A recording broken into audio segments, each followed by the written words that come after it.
Memasuki Juni 2026, PT PP terus memperkuat kontribusinya dalam mendukung pembangunan nasional melalui proyek strategis, infrastruktur pendidikan dan kesehatan, penguatan tata kelola perusahaan, serta sinergi bersama pemerintah. Berikut rangkuman kegiatan PT PP sepanjang Juni dalam update sekejap.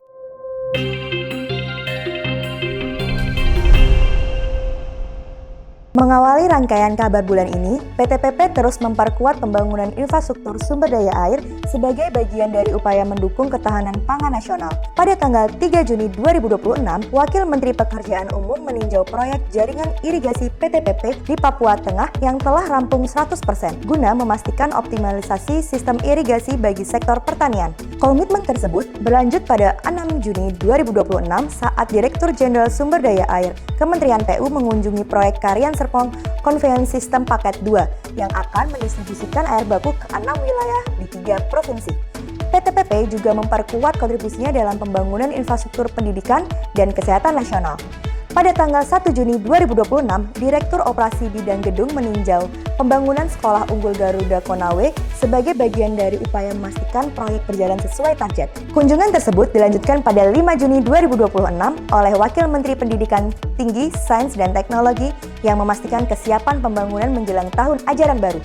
Masih pada 3 Juni 2026, PT PP menandatangani kontrak pembangunan RSUD Konawe Utara dan RSUD Mamuju Tengah sebagai bagian dari program hasil terbaik cepat di sektor kesehatan. Kemudian pada 10 Juni 2026, Presiden Republik Indonesia meresmikan RSUD KH Muhammad Thohir di pesisir barat, Lampung. Rumah sakit yang dibangun PT PP tersebut menjadi wujud dukungan perusahaan dalam menghadirkan layanan kesehatan yang berkualitas bagi masyarakat. Komitmen PT PP dalam mendukung pemerataan pendidikan juga terus diwujudkan melalui percepatan pembangunan sekolah rakyat di berbagai daerah. Pada tanggal 23 Juni 2026, jajaran direksi menghadiri rapat koordinasi percepatan penyelesaian sekolah rakyat tahap 2 bersama Kementerian dan BUMN Karya guna memastikan seluruh proyek berjalan sesuai target. Selanjutnya, pada tanggal 27 Juni 2026, Direktur Operasi Bidang Gedung melakukan kunjungan kerja ke proyek Sekolah Rakyat Darmasraya untuk memastikan progres pembangunan, kualitas pekerjaan,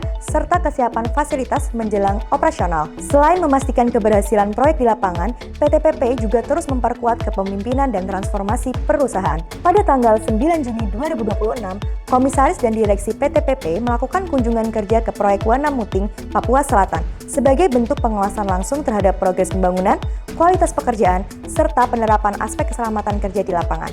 Selanjutnya, pada tanggal 18 Juni 2026, PT PP kembali mencatatkan prestasi dengan masuk dalam daftar Fortune Southeast Asia 500 selama 3 tahun berturut-turut sebagai pengakuan atas daya saing perusahaan di tingkat regional. Komitmen memperkuat transformasi bisnis juga diwujudkan melalui kick-off revitalisasi Adiatra Chambers pada tanggal 24 Juni 2026, serta penandatanganan Conditional Sale and Purchase Agreement bersama InJourney Hospitality pada tanggal 26 Juni 2026 sebagai bagian dari strategi Back to Core perusahaan. Sinergi dengan pemerintah juga terus diperkuat sepanjang bulan Juni.